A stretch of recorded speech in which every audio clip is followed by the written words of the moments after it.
Okay, let's try this again. What up everyone, it's your girl Superwoman, and over the past few weeks a top comment on almost all of my videos has been, do a draw my life video, and I'm here to tell you that I've already done one. Say shmur? Yup, I've done it, but you can't see it because I deleted it the very next day. Why, you ask? Well, because it included stories about my life that involved other people. And honestly, it broke my heart to delete that video because I was so proud of it. And you know what? I still am. But instead of being bitter in my unicorn fashion, I've decided to give it another go. And this time, I'm the only author, the only illustrator, and the only main character. So hi, my name is Lily, and this is my life. On one glorious day called September 26, 1988, my parents gave birth to me. It was my mom, my dad, my older sister, my nanaji, and me. I grew up in Scarborough, which is considered kind of a rough ghetto area, you know what I mean? And I absolutely loved it. Quick facts about me growing up. I was a girl guide, believe it or not. Yep, I sold cookies and everything. I was valedictorian in elementary school, majorly obsessed with the Backstreet Boys, Spice Girls, and The Rock. And it was when I was a kid that I bought the same Superwoman ring I wear every day now. I used to call myself Superwoman because I felt like the name gave me strength. Pretending there was an S on my chest really helped me through a lot of hard times growing up. As a kid, I was a really big tomboy. I wore baggy clothes, loved wrestling, and didn't appreciate anything girly. My mom always used to say it was because she secretly wanted a boy. Oh, thanks, Mom. Throughout elementary school and high school, I was convinced that I was destined to be someone great. I always imagined that I would become a superstar rapper or actress, although, admittedly, yeah, I probably didn't have a talent in either. From a young age, I knew that sitting behind a desk in a 9-to-5 job was never something I wanted to do. I always had big dreams. But a lot changed once I entered university. As most roller coasters do, my life took a plunge in the third year of my undergrad. I ran into issues with a few of my friends that really affected me. A whole bunch of emotional stuff I carried with me from my childhood continued to haunt me, and I honestly felt as if my entire life collapsed. Over the next few months, I fell into a severe depression. I lost my appetite and my desire to wake up in the morning. I wouldn't answer my phone, and I lost a lot of friends.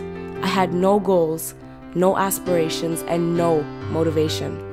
I was no longer that colorful girl who had big dreams, and as scary as it sounds, I can honestly say that I lost my desire to live, and that translated into some very scary thoughts on some very scary nights. I also developed irrational thoughts of people staring at me. Whenever I was in public, I felt like I was wearing a huge sign that said, depressed. I suddenly felt uncomfortable and nervous whenever people were around me. And this lasted for roughly a year. And I can't say what exactly changed in my brain or what caused something in my brain to switch, but all I know is that one morning I woke up and decided I didn't want to be this person anymore. So over the next year, I forced myself to get my life back together. It wasn't easy at all, and I often relapsed back into depression. I eventually learned to talk about my feelings, create healthy relationships, and most importantly, to love myself. It became my goal to take all the pains of depression and transform those pains into lessons and tools I could use to better my life. I specifically remember one night when I was an absolute mess. Now, up until this night, I thought that the mind and body were two separate things that functioned completely separate from each other. I learned the hard way that this, in fact, is not true. That night, my mind was racing with thoughts, fears, scary images, recalling every terrible thing to ever happen to me, and just flooding with negativity. So I decided to call a friend, get up, do something, anything other than lie there and tremble and cry. But my body would simply not respond. I remember feeling a huge wave of panic because I couldn't get my arms, my legs, or my hands to move. I was finding it difficult to breathe, and I was completely paralyzed for those few minutes because my mind was controlling me and not vice versa. So during my recovery, I kept that night in mind, and in fact, I will never forget it because today I apply that same concept, but in the opposite way. If my mind can negatively impact me in such a way, then it can have the same impact positively when I'm upset. And that's why when something terrible happens, something as terrible as losing someone you really, really love, yeah, sure, I will cry. I will be heartbroken. But ultimately, I will make that decision to let my mind fill with the positives. And I can assure you, no matter what your name is and what your life draws out to be, there are always positives. But let's move on to the part where I embarrass myself on the internet. While vacationing with my family in Dominican Republic, I took a few moments to myself and sat by the beach alone. It was at this point that I was in the final steps of healing myself, but I wasn't quite there. It's at that moment that I decided I wanted to do this YouTube thing seriously. I had a few videos out at the time, but nothing significant.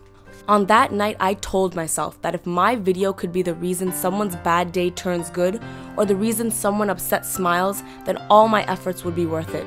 And who knows, maybe my video will be the cause for that switch to flick in someone else's brain while they're depressed. Now wouldn't that be awesome sauce?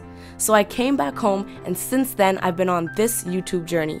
I'm constantly working on projects, doing what I love, and meeting amazing people. And here's the truth. I didn't make this video because you kept requesting it. And I didn't make it because I don't have any other ideas. And I definitely did not make it so I could cover up for deleting my last one. I made it to tell you this. You're in a boxing ring with a 10-foot giant named Life, and he is going to knock you out. He knocked me out cold a few years ago, and every part of me wanted to stay down. That terrible night could have gone either way, and I am so thankful every single day that I chose to get back up for another round. So for those of you who feel like you want to give up the fight and there is no hope, this video is your hope, because I am telling you that every dream you have can come true.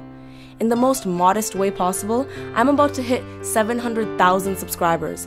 I just featured in my first film. I'm booked for London and Australia next month. Paris Jackson told me she loves my videos. MIA follows me on Twitter, and Kunal, aka Raj from Big Bang Theory, is now my close friend. None of that could have happened if I was at the bottom of some bridge.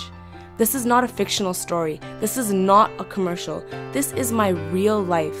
And I'm not ashamed or embarrassed regardless of what anyone says. This is how I became who I am.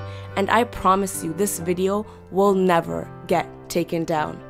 If you are looking for a reason to keep fighting, this is it. If I can do it, so can you. And that's pretty much the story of how I, Lily aka Superwoman, defeated my biggest villain, aka myself. Thank you so much for joining me on my journey and being part of my life. It's nice to finally feel good about myself, even though so many people are staring. I hope that wasn't too sad and depressing to listen to, because it's not. Let's talk about happy stuff. Ready? Okay, rainbows, unicorns, glitter, sparkle, candy, colors, wicked awesomeness, explosions of happiness, and cupcakes falling from the sky. Ow, I hit my hand on the wall. Anyways, as of right now, I have no idea what my future has in store, but that's my life thus far. That's a wrap. One love, Superwoman, and zoop! As per usual, you can click here to watch my last video. You can also click the subscribe button right here for new videos every Monday and Thursday. Also, check me out on Twitter and Facebook. In the meantime, I don't know if you noticed, but I'm actually a really good drawer. I don't know, it's just like since birth artistic skills. I know I don't like to brag about it, but I'm just going to take this time to draw a self-portrait of myself, so I'm just going to do that. La-di-da, we're drawing self-portraits. Drawing, shmur, shmur, drawing, shmur, shmur, shmur, shmur, shmur, shmur, shmur, shmur, drawing self-portraits, shmur.